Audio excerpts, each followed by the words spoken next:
தமிழக வாக்காளர் பெருமக்கள் அனைவருக்கும், திருநெல்வேலி சாத்தூர் வாக்காளர் பெருமக்கள் அனைவருக்கும், ஏன்னா 234 இந்த ரெண்டும் என்னுடைய 2 கண்களாக நினைக்கிறேன். எல்லா தொகுதியும் எல்லா மக்களும் வாக்களிக்க வேண்டும். 5 ஆண்டுகளுக்கு ஒரு முறை மக்களுக்கான ஒரு வாய்ப்பு. ஒரு அரசாங்கத்தை தேர்ந்தெடுக்கிறதுக்கு, ஒரு நல்ல அரசாங்கத்தை தேர்ந்தெடுப்பதற்கு மக்களுக்கு ஒரு வாய்ப்பு 5 ஆண்டுகளுக்கு ஒரு முறை ஏற்படுகிறது.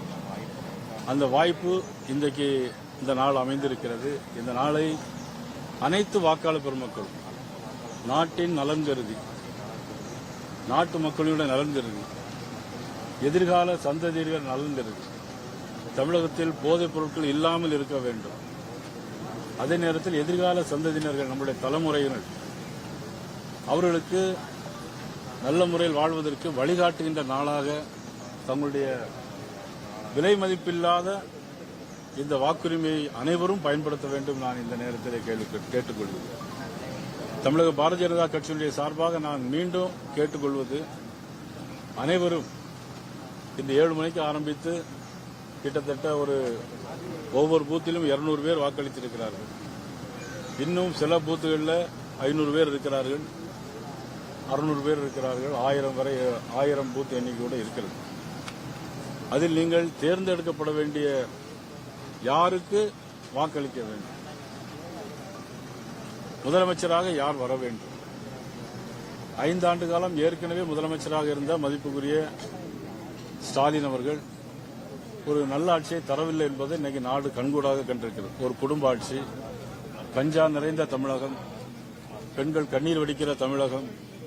ஆக இந்த தமிழகம் மீண்டு வர, மக்களை காப்போம், தமிழகத்தை மீட்போம், தமிழன் தலைகுனியக்கூடாது என்கின்ற பல்வேறு தலைப்புகளில் இன்றைக்கு தலைவர்கள் பிரச்சாரம் பண்ணிக் கொண்டிருக்கிறார்கள். அதேபோல இந்திய நாட்டினுடைய பிரதமர் மாண்புமிகு நரேந்திர மோடி அவர்கள் கிட்டத்தட்ட 3 முறை முதலமைச்சர், 3வது முறை பிரதம அமைச்சர், மிகப்பெரிய உலக தலைவர்களுடைய நண்பன். இன்னைக்கு ஈரான் நாடு பாரிஸ் நீர்முனையில் நம்முடைய கப்பல் தாராளமாக நுழைந்து வருகிறது. ஈரான் நாடு எல்லா நாடுகளையும் நம்முடைய விமானம், ஏர் இந்தியா விமானம் பறந்து கொண்டிருக்கிறது. அதற்கெல்லாம் காரணம் மாண்புமிகு பாரத நரேந்திர மோடி அவர்கள்.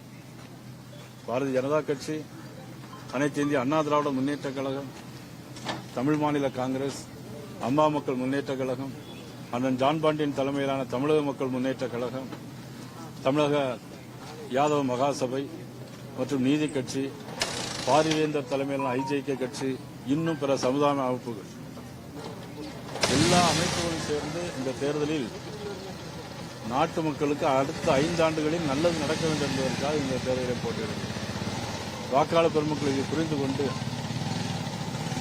தாமரை சின்னம் போட்டியிடுகின்ற இடங்களில் தாமரை சின்னத்திற்கும், இரட்டை இலை சின்னங்கள் போட்டியிடுகிற இடங்களில் இரட்டை இலை சின்னத்திற்கும், குக்கர் போட்டியிட்ட இடங்களில் குக்கருக்கும், இன்னும் பிரபல தனி சின்னத்தில் தேசிய ஜனநாயக கூட்டணியில் எந்தெந்த கட்சியில் போட்டியிடுதோ அனைத்து சின்னங்களிலும் தங்களது வாக்குரிமையை, விலை மதிப்பில்லாத வாக்குரிமையை, யாரும் விலை கொடுத்து வாங்கிட முடியாத வாக்குரிமையை நீங்கள் சீர்தூக்கி பார்த்து சிந்தித்து வாக்களித்து தமிழகம் நலம் பெற உங்கள் அனைவருடைய ஒத்துழைப்பு வேண்டும் என அன்போடு கேட்டு மீண்டும் சந்திக்கிறேன். நன்றி, வணக்கம். சாத்தூர் தொகுதியில் வெற்றி வாய்ப்பு எப்படிங்க? சாத்தூர் தொகுதியை பொறுத்த மட்டுமல்ல, தமிழ்நாடு முழுவதுமே ஒரு பிரகாசமான வெற்றி வாய்ப்பு தருகிறது. ஏன் சொன்னீங்கன்னா, வரக்கூடிய இடங்கள் எல்லாம் பார்த்தீங்கன்னா எல்லா மக்களும் ஆரவாரத்தோடு, ஒரு எதிர்பார்ப்போடு, மகிழ்ச்சியோடு, தங்களுடைய முகங்களில் காட்டுகிற புன்னகையோடு எங்களால் புரிந்து கொள்ள முடிகிறது. மிகப்பெரிய ஒரு எழுச்சி தமிழ்நாட்டில் இருக்கிறது. ஆட்சி மாற்றம் ஏற்படும் நினைக்கிறீங்களா? ஆட்சி மாற்றம் ஏற்பட்டு விடுமா தமிழகத்தில்? தமிழகத்தில் உறுதியாக ஆட்சி மாற்றம் ஏற்பட எந்த விதமான சந்தேகமும் இல்லை. கிட்டத்தட்ட பெரும்பான்மையான இடங்களில் நிச்சயமாக ஆட்சி அமையும். எத்தனை சீட் என்று சொல்ல முடியாவிட்டாலும் கூட 180 இடங்களுக்கு மேலாக நிச்சயமாக தேசிய ஜனநாயக கூட்டணி வெற்றி பெறும்.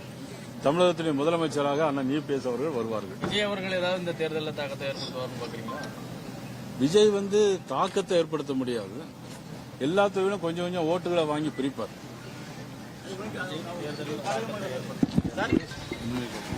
Sir, Praveen, PTI. Oh. I just did it.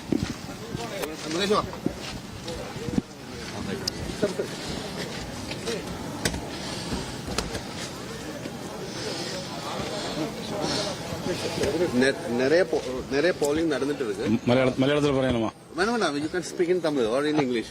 Okay. Is comfortable. Okay. தமிழ்ல சொல்லுங்க, பரவாயில்ல. நிறைய இப்போ போலிங் நல்லா நடந்துட்டு இருக்கு. போலிங் பர்சன்டேஜ் இன்க்ரீஸ் ஆனா அது யாருக்கு சாதகமா இருந்து நினைக்கிறீங்க? போலிங் பெர்சன்ட் இன்க்ரீஸ் ஆனா அது வந்து தேசிய ஜனநாயக கூட்டணிக்கு அது ஆதரவா இருக்கும். ஏன்னா ஆளுங்கட்சிக்கு எப்பொழுதுமே ஓட்டு வந்து ஆன்டி இன்கம்பன்சி அதிகமா இருக்கும்போது அந்த ஓட்டு வந்து குறையும்.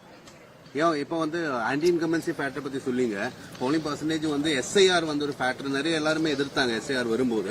ஆனா கேரளாவிலும் இந்த வாட்டி நிறைய அசாமிலும் சரி, நிறைய புதுச்சேரியிலும் சரி போலிங் பர்சன்டேஜ் நிறைய வந்ததுக்கு எஸ்ஐஆர் ஒரு காரணம் சொல்றாங்க. அப்ப இந்த எஸ்ஐஆர் பத்தி என்ன சொல்றீங்க? அது வந்து கரெக்டா ஒரு போலிங் ஒரு ஓட்டர் வாக்கு இது பண்றதுக்கு கரெக்டான இல்ல, எஸ்ஐஆர் பொறுத்தவரை ரொம்ப சரி. அது ஏன் அப்படின்னு சொன்னீங்கன்னா, இறந்து போனவங்க, வெளியூருக்கு போறவங்க, அவங்க எல்லாம் திருப்பி வரமாட்டாங்க. ஆனா அந்த அவங்களுடைய வாக்கு அதுல அந்த வாக்காளர் பட்டியலில் பதிவாயிட்டே இருக்கும், தொடர்ந்து இருந்துகிட்டே இருக்கும்.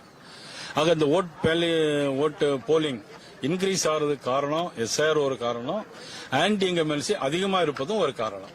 இப்ப சாத்தூர்ல போட்டி போடுறீங்க, எப்படி சான்சஸ் எப்படி பாக்குறீங்க? இல்ல, எனக்கு வெற்றி வாய்ப்பு ரொம்ப பிரகாசமாக இருக்கிறது. சரி, பிஜேபி ஏடிஎம்கே கூட்டணி ஆட்சி அமைப்புமா எப்படி இருக்கும் இந்த வாட்டி? உறுதியாக ஆட்சி அமைக்கும். சரி, விஜய் ஃபேக்டர் கொஞ்சம் கொஞ்சம் ஓட்டு பிரிப்பாங்க. பட் ஆனா வந்து அவங்க லாங் ஸ்டாண்டிங்கா வர முடியாது. இந்த தேர்தலோட விஜய் முடிஞ்சிடும். ஆனா பிஜேபி ஏடிஎம்கே கூட்டணி வச்சது ஏடிஎம்கே பிரச்சனமா போகுதுன்னு சொல்லிட்டு ஒரு கேம்பெயின் நடந்துட்டு இருக்கு. அவங்களோட சான்ஸ் கூட இல்லாம பண்றதுன்னு சொல்லிட்டு கேம்பெயின் நடந்துட்டு இருக்கு. எப்படி பாக்குறீங்க? இதுவரையில் அங்கன ஒரு பிரச்சனை அவட இல்ல.